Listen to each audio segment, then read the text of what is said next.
All right, Joe, we're crossing the ditch now, paying a little bit of attention to our mates over the AIHL.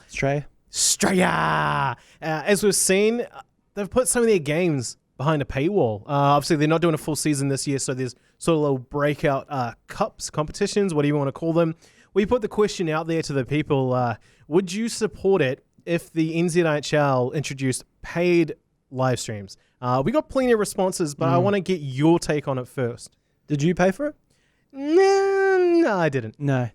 It's interesting. Where does the money go is the main question.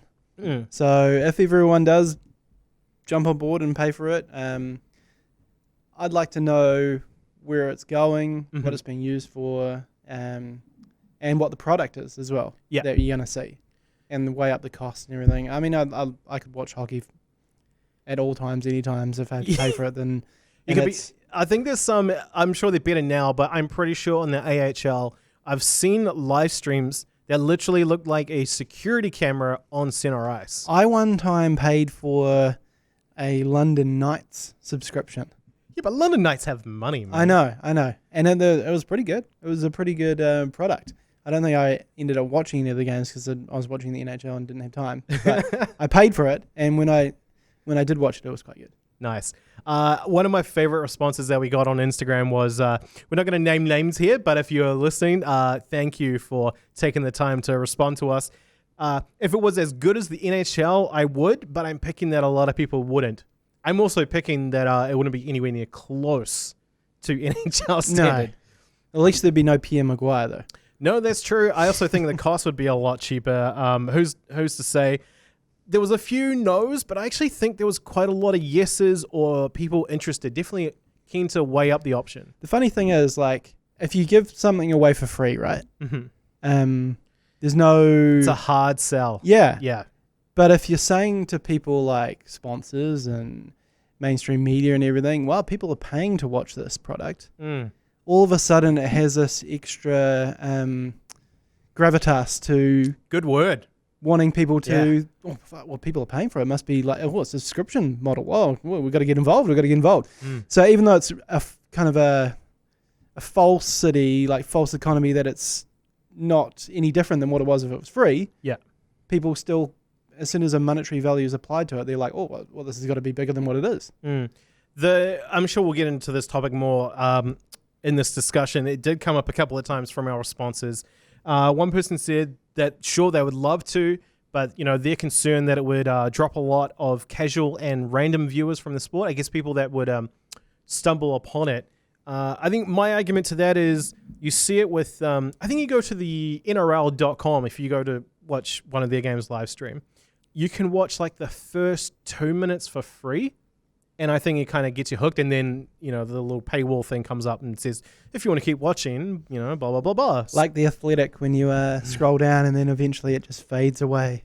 So I think if that was a way to do it, that might get the casual people or the random people possibly interested. But it is definitely a concern that it is, locking away people. You see it in journalism a lot, sports journalism, any kind of journalism that is behind a paywall.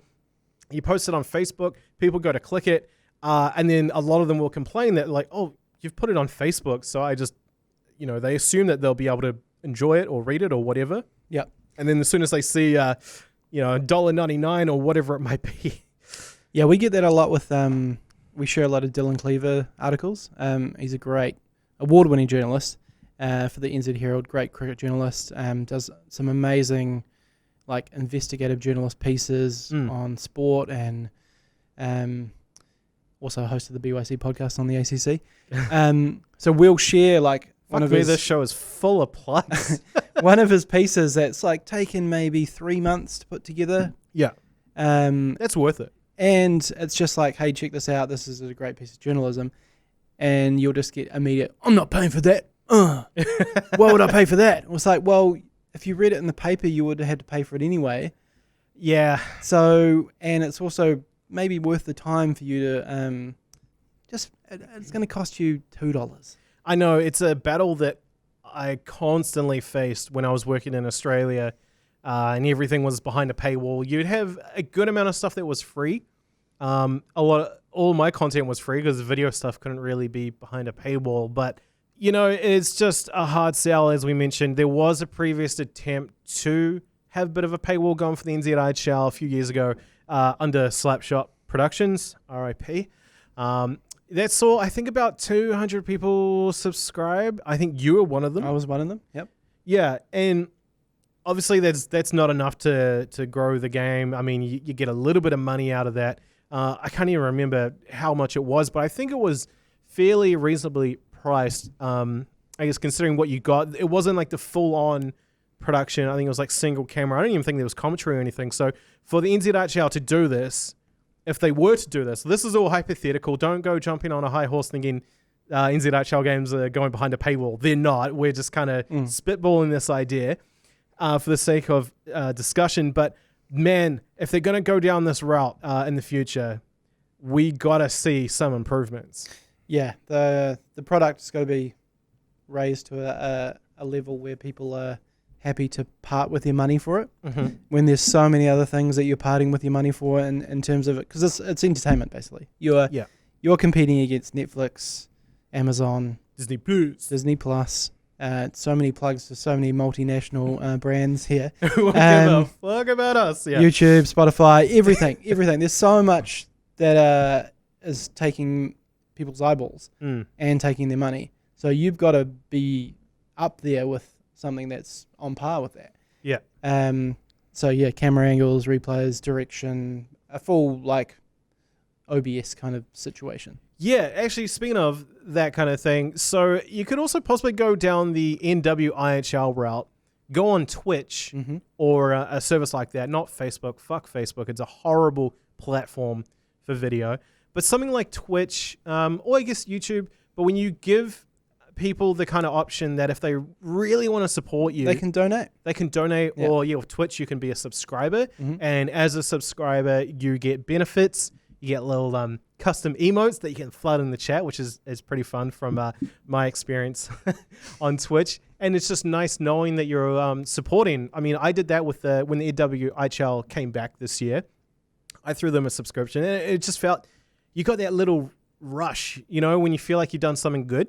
You're helping out. Yeah. And I mean, a Twitch subscription is normally like, I think in New Zealand dollars, it's like $8.99. It's not even it's not locking you out. You don't have to subscribe. It's still free, but the option is there. So perhaps that is maybe a route that the NZIHL could consider. Yeah. And with your subscription, maybe you get some team merch, something like that, or something to kind of, you're donating your time and your eyeballs and your money.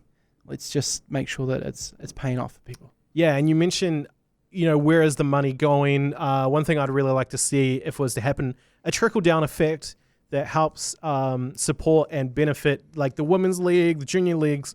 We're kind of relying on, sorry if I think I just burped into the mic. That's a good beer. It's a good beer burp. Instead of relying on parents to live stream the games on their Facebook or whatever. I've seen that before. I've watched junior hockey games in Canterbury or in Dunedin because a parent live streamed them on their phone. But, you know, that's definitely one thing we'd like to see. And then, of course, with that money, the NZIHF, with their new investment, taking in the NZIHL under their wing, they got to invest heavily both in the infrastructure with that money. Which they have said that they will. Yeah, we don't know yet what the details are yet when it comes to that. Hopefully live streams do see a boost on that kind of stuff, because some of the gear they have coming from a video guy myself, like in that background, oh man, I filmed that Admiral's Marco game. Shit, that was a punish. But, you know, along with the infrastructure, you got to invest in the talent, like the people behind the cameras or on the mic. Josh Kritchmer is an amazing talent who's a huge asset, who's doing everything for free, and he's running a directing kind of situation. Yeah, and you got Joe Murdy in Queenstown. He's Cy Newton in Dunedin, and Connor as well, like doing great things there. And of course, you know, Cam trying to do everything he can to help out Auckland. Cam's doing everything. Yeah, as he does. But, you know, you just really got to invest in those people, and there just needs to be some education, I think. Really help kind of build up the quality, and then make people feel like they're getting something for their money. Yeah, exactly. Like we've said so many times, you get people in, see the game once, they're going to be a fan for life. Exactly. I mean, it's the greatest sport in the world, as they said in the 90s. It's the coolest game on earth. I know. It's cheesy sting. The one last thing, though, of course, we mentioned it briefly before in the comments. The old argument that if the live streams were to jump up into quality, it would actually affect physical attendance at games. I am of the belief that that's a bullshit argument. I completely agree. It's going down the whole angle that the blackouts, basically. It's, well, we can't put the games on in our local area. I mean, in Australia, they did it, right? They do for NRL games and stuff like that. A little bit. Because they want people going to the games. The people who are going to the games are going to the games no matter what. It's trying to make it accessible for other people in any way that we can to still tune in from around the different parts of the country. Like, you could have all these hockey fans in Hawke's Bay or Gisborne or that's the Palmerston North or something. Like, yeah. They're not going to be able to get to Avondale on game day. Yeah. Give them some way. Some people from Palmerston North might. Yeah, maybe. But make it accessible for everyone. Don't just say, well, if we put it on a good product on live stream, then no one's going to come to the game. Yeah, that's a horrible attitude. Yeah, and people are still watching anyway, so isn't that the main goal at the end of the day? I think at the end of the day, if you're that worried that people are going to stop going to the games because the live stream is that good, I think you need to think about your product on the ice and the way things are run.